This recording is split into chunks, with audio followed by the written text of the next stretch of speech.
Bienvenue sur Top Invest, la chaîne des tops d'investissement. Ici, on parle essentiellement d'entreprises de qualité. Avons-nous une opportunité d'investissement sur Kering? C'est la question à laquelle on va essayer de répondre en se basant sur les états financiers de la compagnie. Je rappelle que ceci représente uniquement mon point de vue et non un conseil d'investissement. Et comme d'habitude, je me réserve le droit de me tromper. Donc, Kering, ici, on en a déjà parlé plusieurs fois. Vous savez que je suis assez positif sur la compagnie. Mais malgré le fait qu'on mentionne ici que c'est une entité qui dépend énormément de Gucci, etc., ça ne me dérange pas. Gucci est une belle marque. Il suffit juste qu'elle soit bien gérée. Enfin, qu'elle continue à être aussi bien gérée.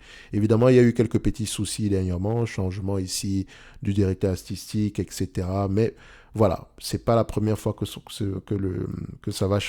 y aura un changement à la tête ici, la direction artistique de Kering. Donc, semblerait-il qu'on va attendre à peu près qu'est-ce que ça va produire. Mais comme je le dis souvent ici, c'est un produit, c'est essentiellement de la hype dans ce genre de choses aussi. D'accord? C'est voilà, comment on dit ça? Même pas la hype.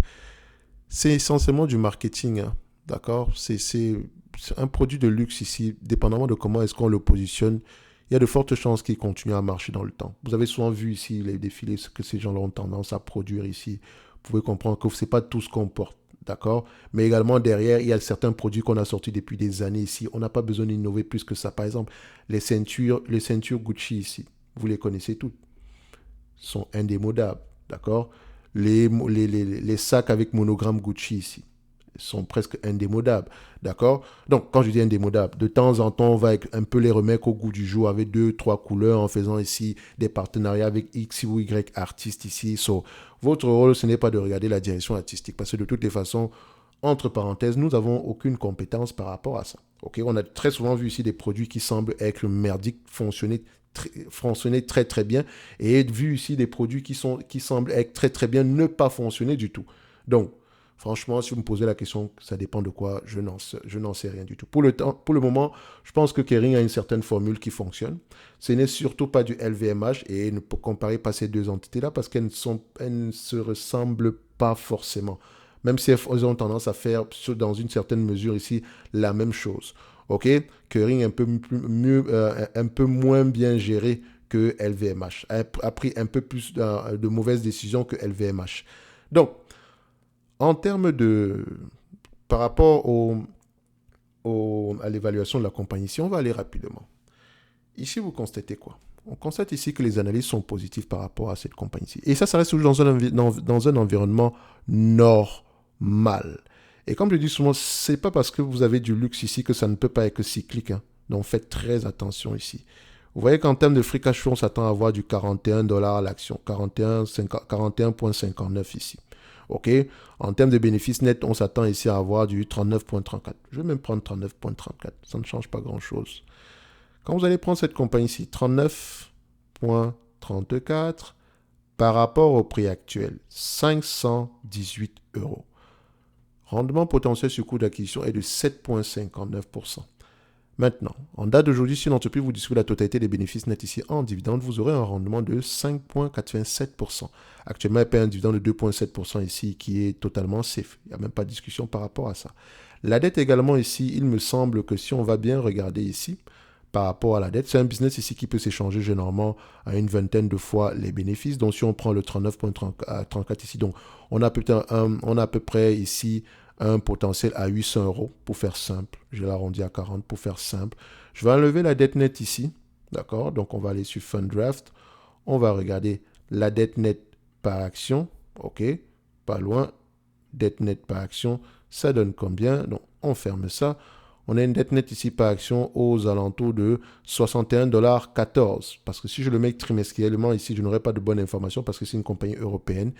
Les compagnies européennes publient les résultats généralement ici complets chaque semestre. OK? Donc, trimestriellement, c'est juste parfois le chiffre d'affaires, etc. Je ne dis pas que c'est la même chose avec Kering. Hein. Il faut aller vérifier ceci. Mais dans tous les cas de figure, je constate que la dette nette est aux alentours de 61,14€ ici. Donc, si la valeur ici est estimée qui représente 20 fois les bénéfices de 2025 ici est de 800 euros l'action dans un environnement normal, moins 61 euros ici, ça fait à peu près 739$ potentiellement. OK? Donc, il me semble qu'en date d'aujourd'hui, quand on va comparer dans le secteur du luxe ici, Kering ici mérite peut-être ici qu'on s'y intéresse. OK? Donc, Évidemment, on aura toujours des raisons de regarder ailleurs par rapport aux autres compagnies, mais dites-vous ici que c'est également une entité qui est à son niveau assez bien gérée et qui pourrait ici vous permettre de pouvoir faire fructifier votre capital. D'accord? Donc, ça demande toujours la lecture des rapports financiers, la compréhension du business model et le questionnement ici en termes d'allocation du capital du management. OK? Pour le moment ici, tout ce qu'on remarque, c'est qu'on reste toujours assez positif sur la compagnie. OK?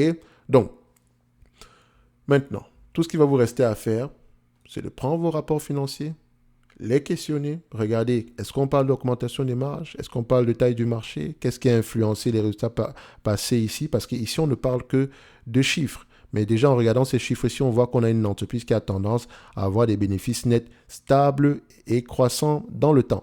On avait une certaine stabilité jusqu'en 2015, mais il semblerait-il la stratégie a dû changer entre-temps. OK, donc le curring d'aujourd'hui, ce n'est pas le même curring qu'hier. OK, donc il y a de fortes chances également ici qu'on reste à peu près sur la même tendance. OK, donc est-ce que ça vaut la peine d'aller regarder en profondeur Kering? Je pense bien.